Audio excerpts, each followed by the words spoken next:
Morning students, how are you? Hope you are all well.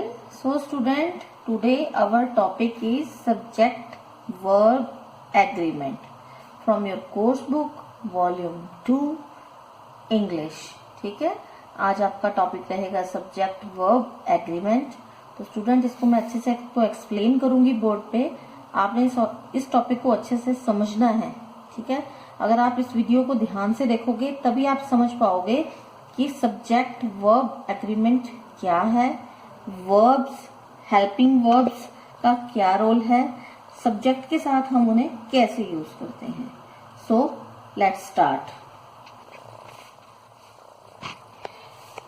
What is the date today? 11 and day is Wednesday. And my topic is subject verb agreement. Subject का आपको सबको पता है, जो starting में हम sentence right करते हैं, जिसके बारे में बात करते हैं, वो हमारा सब्जेक्ट होता है. For an example, if I write Ram is a boy, ठीक है, then Ram is a subject. Ram is a subject here. Okay, so subject verb agreement. Subject का आपको पता है, वर्ब जो हम काम करते हैं, play, dance, drink, eat, these all are called verbs. Okay, and agreement आपको सब्जेक्ट का भी पता है, वर्ब का भी पता है. Now new word is here, agreement का मीन्स, अगर हम कॉमन उसमें समझौता, एग्रीमेंट का मीनिंग है समझौता. अगर हम अपने कॉमन लाइफ में हम इस वर्ड को हम देखते हैं, तो जहां भी वर्ड यूज होता है उसको हम कहते हैं कि समझौता. तो आपको देखना है कि सब्जेक्ट और वर्ब के बीच में क्या एग्रीमेंट है. ठीक है, यहाँ पे कौन सा एग्रीमेंट है जो जरूरी होता है और जिससे सेंटेंस की सेंस होती है. अगर आपको इस एग्रीमेंट के बारे में पूरी नॉलेज होती है तो वो आपकी कम्युनिकेशन में भी आपकी हेल्प करता है और आपकी राइटिंग में भी आपकी हेल्प करता है. Okay, so let's start. How can we define it? The verb must agree with his subject in number and person. जो वर्ब है वो सब्जेक्ट के साथ एग्री होना चाहिए, प्रॉपर चलना चाहिए. ठीक है, कि उसका सब्जेक्ट क्या है, वो किस नंबर, मतलब वो सिंगुलर है, वो प्लूरल है, एंड पर्सन है, क्या उसका मतलब पोजीशन है. ठीक है, इसे समझते हैं. मैं आपको डिफाइन करके दिखाती हूँ. रूल है, singular subject is equal to singular verb. Singular subject, अगर आपका सब्जेक्ट जो है सिंगुलर होगा, सिंगुलर मतलब एक होगा, देन आपकी वर्ब भी सिंगुलर होगी. अगर आपका सब्जेक्ट प्लूरल है तो आपकी वर्ब प्लूरल होगी. For an example, I write a one sentence here, Ram plays Ram plays football. Okay, here in this sentence Ram is subject, play is verb. ठीक है, what is the agreement in both of them? ठीक है, if Ram is a single person then verb is also singular. इसको मैं आपको अभी clear करके बताऊंगी कि एस लगने के बाद भी वर्ब को हम सिंगुलर क्यों कहते हैं. ठीक है, सो आपने ये रूल याद रखना है कि एस एस, ठीक है, पी पी, सॉरी यहाँ आएगा एस एस पी पी, मतलब singular subject singular verb, plural subject plural verb. ठीक है, तो आपको अच्छे से पता है कि सब्जेक्ट में क्या है, या तो नाउन होगा या प्रोनाउन होगा. What are the nouns? कोई भी चीज जिसका कोई नाम होता है वो नाउन है. ठीक है, और प्रोनाउन क्या है? जो नाउन की जगह जिन वर्ड्स का हम यूज करते हैं. If I said Ram is a good boy, तो मैं बोलूंगी he is 10 years old. Which word I use for Ram? He. This is called pronoun. ठीक है, and verb you all know which works. ठीक है, जो वर्क हो रहा है उसकी बात होती है, स्लीपिंग, ईटिंग, जो भी है. ठीक है, तो सिंगुलर और प्लूरल नाउन किस तरह के हो सकते हैं? सिंगुलर भी हो सकते हैं, प्लूरल भी हो सकते हैं. और ऐसे प्रोनाउन भी सिंगुलर भी हो सकते हैं, प्लूरल भी हो सकते हैं. जैसे नाउन में सिंगुलर में आपका नाम आ गया. ठीक है, और सिंगुलर में अगर आप लेते हैं कि सिंगुलर ले रही हूं मैं, यहाँ पे सिंगुलर में मैं कहूंगी नाउन मेरा है राम. ठीक है, प्लूरल में कह सकती हूँ राम एंड सीता. ठीक है, दो बंदों का नाम आ गया. ठीक है, यहाँ मैं कह सकती हूँ boys. These are also noun. ये नाउन है मेरे. ठीक है, this is singular and these are plural. ठीक है, अब आपको सिंगुलर और प्लूरल का अच्छे से मतलब समझ आना चाहिए कि सिंगुलर किसे कहते हैं और प्लूरल किसे कहते हैं। यहाँ पे देखिए वर्ब, अब वर्ब में बिल्कुल इसके अपोजिट है, अपोजिट है, यही चीज समझने वाली है सब्जेक्ट वर्ब एग्रीमेंट में। कैसे है आप देखिए डिफरेंस।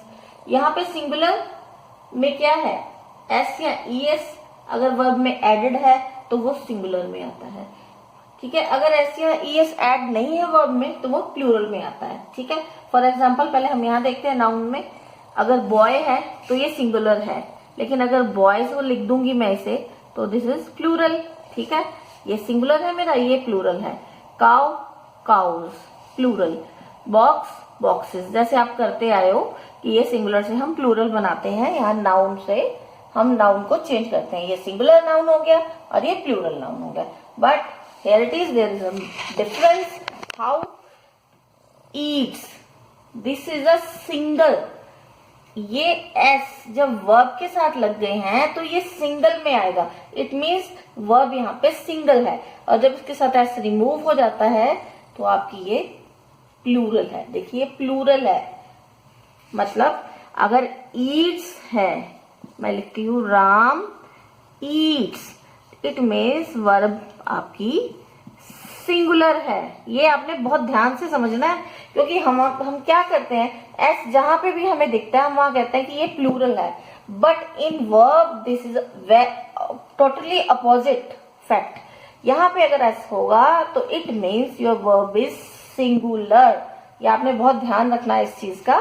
ठीक है, तो आप देख सकते हैं कि अगर यहाँ पे ईट्स है तो इसका ईट प्लूरल है, गोज सिंगुलर माना जाता है और गो प्लूरल माना जाता है, डज सिंगुलर, डू प्लूरल। ठीक है, ऐसे आप देख सकते हो सब, ये सिंगुलर में इज, वॉज, हैज, प्लूरल में आर, वर, सॉरी हैव।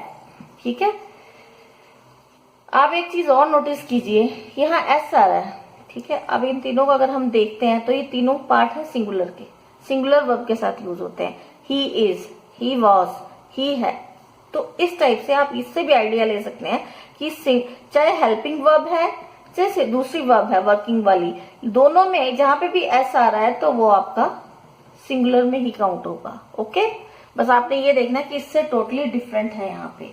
ठीक है, नाउन प्रोनाउन एंड वर्ब में दिस इज द डिफरेंस। ठीक है, आइए कुछ एग्जांपल्स देख लेते हैं। I write here 2 sentences। The boy reads. First of all, which rule I tell you, you have to follow SS and PP. ठीक है, this is noun, subject and this is verb. तो आप देखिए यहाँ पे SS का मतलब क्या है, सब्जेक्ट सिंगुलर, सब्जेक्ट और सिंगुलर। तो देखिए यहाँ पे सब्जेक्ट और क्या हो गया, प्लूरल, यहाँ पे सब्जेक्ट और सिंगुलर हो गया। देखिए ध्यान से, एस नहीं है तो इसका मतलब ये वाली वर्ब जो है प्लूरल में काउंट हो रही है, और यहाँ पे एस लगा है तो ये वाली जो वर्ब है आपकी सिंगुलर में काउंट हो रही है। तो it means this is a correct sentence, S S. Okay, the boys read. ठीक है, आप देखिए बॉयज किस में है, प्लूरल है, और इसमें एस नहीं लगा है तो ये रीड जो है ये भी प्लूरल है। तो this is correct and this is wrong. ठीक है, this is wrong, this is wrong. अगर आप ये रूल याद रखेंगे S S PP, then you never doing wrong these sentences। क्या है, सब्जेक्ट सिंगुलर, प्लूरल, ये प्लूरल के साथ प्लूरल ही आपकी वर्ब है। ठीक है, this is the way which you have to do with the subject verb and agreement. आप ये देखिए, he was going to school, he was going to school. As helping verb में मैंने आपको भी फंडा समझाया ये कि आप देखिए एस कैसे यूज हो रहा है, इसको सिंगुलर में काउंट किया गया है, एस लगा है लेकिन हेल्पिंग वर्ब भी सिंगुलर में काउंट हो रही है। दे वर, ये देखिए आप, ये आपका प्लूरल है। ठीक है, और किसमें आ गया आपका प्लूरल, प्लूरल है, सॉरी ये आपका जो सब्जेक्ट है ये आपका प्लूरल है, इसके साथ की वर्ब का यूज कर रहे हैं आप। ठीक है, ऐसे शी हैज, दे हैव। अब आप एक चीज और भी नोटिस कीजिए, प्रेजेंट टेंस, अगर आपका सिंपल प्रेजेंट टेंस जो मैं आपको करवा चुकी हूँ ऑलरेडी, तो उसमें आई को ऐसे ट्रीट किया जाता है कि वो एक प्लूरल है।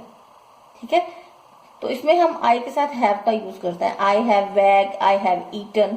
और पास्ट टेंस में हम उसे मान के चलते हैं, देखिए आई के साथ क्या लग रहा है, वाज, आई वाज स्टूडेंट, ठीक है। तो सब्जेक्ट आपके सब्जेक्ट पे डिपेंड करता है कि आपकी वर्ब कैसे आप उसको ऐड करोगे। तो this is called subject verb agreement, ठीक है। तो मैं आपको लेट्स ट्राई, ये आपका पोर्शन है यहाँ पे, लेट्स ट्राई 6, आप देख लीजिए एक बार। Choose the correct verb for each sentence, cross out the wrong verb, one has been done for you, ठीक है। फर्स्ट सेंटेंस है the crocodile bites its prey with its sharp teeth, ठीक है। क्रोकोडाइल आप देखिए सिंगुलर है, singular crocodile है, not crocodiles, ठीक है। सिंगुलर के साथ आप क्या करेंगे, आपको चाहिए सिंगल वर्ब, सिंगुलर वर्ब। तो सिंगुलर वर्ब में हम जब एस होता है तो वो सिंगल में काउंट होती है। तो क्रोकोडाइल बाइट्स ये आपका करेक्ट है। नेक्स्ट इज देखिए यहाँ पे भी सिंगुलर है, तो यहाँ पे किसका यूज होगा, एस वाले वर्ब का ही, तो हैज आएगा, ठीक है। So this you have to done yourself, ये आपको खुद ही सॉल्व करनी है। लेट्स ट्राई 6, ठीक है। तो आप इसे सॉल्व करके मुझे इसके आंसर सेंड कीजिए। Thank you. You all understand what is the topic.